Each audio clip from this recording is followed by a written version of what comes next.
Assalamu alaikum, everybody. This is Abu Rasheed with you on the Arabic Quran YouTube channel. This is episode number 14 of Jesus, peace be upon him, and Mary, peace be upon her, Isa alayhi salam, and Mariam alayhi salam. And in this particular episode, this is a 21-part series, if you don't know. And in this episode number 14, I'm going to be touching on verse number 29 of Surah Mariam, the chapter of Mary. Okay? So here we go. I'm going to recite it here in Arabic first. أعوذ بالله من الشيطان الرجيم بسم الله الرحمن الرحيم فأشارت إليه قالوا كيف نكلم من كان في المهد صبيا. That is in Arabic. It's a short verse. And just to jog your memory a little, to set the scene for this verse, in the last two verses, she brought Jesus, peace be upon him, in the cradle back to the people, back to the town.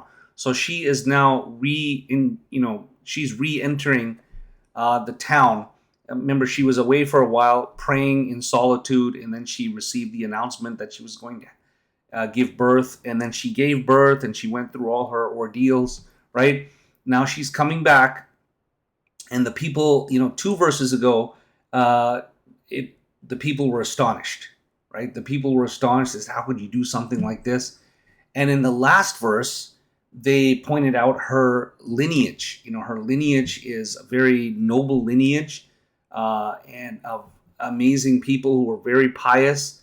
And so they basically pointed out her lineage to emphasize the fact that, like, how could you do something like this, right? You're not married and you're having a child. This is too much. It was too much for the people to take. And so basically she is now going to respond. But remember, she can't respond verbally because she is fasting, not fasting from food and drink, but she's fasting from engaging in any kind of verbal conversation, right? And that was a type of fast in ancient times. So let's get to it now. The translation. Now, the just an FYI, in the color coding, I do this for those who are just starting out learning Arabic. The color coding scheme reflects the three parts of speech in Arabic. So at a high level in the hierarchy of linguistic classification, you have three parts of speech. You have nouns, verbs, and particles. The nouns are in black. The verbs are in blue, and the particles are in red. So let's get to it. First, we have the particle fa, which means then or so. Okay? And then we have the verb asharat. It's feminine past tense, singular, and we know it's feminine. Arabic students will know this, and of course, native Arabic speakers will know this, that you have a feminization there, the ta' ta'nith. That tells you that a female is performing the action. Now, the action itself is indicating or pointing or signaling. And that's what the verb ashara yushiru means. It's a hollow ajwaf verb form 4, according to the verbal classification system, or the verb classification system in Arabic. And the noun is isharatun. We actually use it in contemporary speech. The noun, for example, when we say ishara, isharat al-murur, which means traffic lights, literally the signalers of traffic, okay, what we call it traffic lights. So that's what the verb means, is to point out, and that's what she's doing here. She pointed, okay, now of course it's Mary, peace be upon her, okay, so she pointed, and then it's followed by a preposition here, ila. It's ilay because it's attached to a pronoun that's coming after it, but it means to. Okay? And then you have the attached pronoun, masculine, singular, attached pronoun to the preposition. So we call that in Arabic ismul majrur. In English, we would call it the object of the preposition. And this is him. Okay? Who is the him? It's Jesus, peace be upon him. Okay? All right? So far we have, so she pointed to him. All right? Now they're going to respond. We have the verb qala yaqulu. an irregular verb or weak verb. Yes, it's also called irregular verb. And here it means they said. They said. قالوا. Okay. This is, by the way, this letter waw is called waw al-jama', and it refers to the plural. Okay.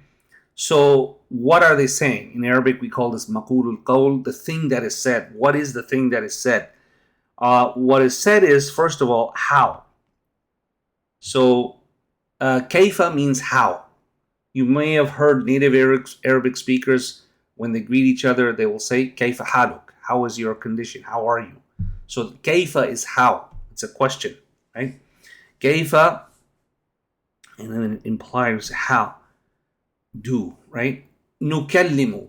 We have the verb nukallimu conjugated to present tense, we, plural.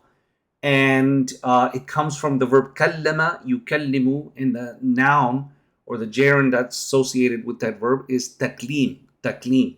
So here, because it's conjugated, we would say we speak, and implied is to. So far we have they said, how do we speak, or how can we speak to man? Man is one, not the number one, but for example in English when we say one who goes to the store can find a lot of products, that kind of one. Okay, one meaning a given person. Okay, then it's followed by the deficient verb kana, which means was.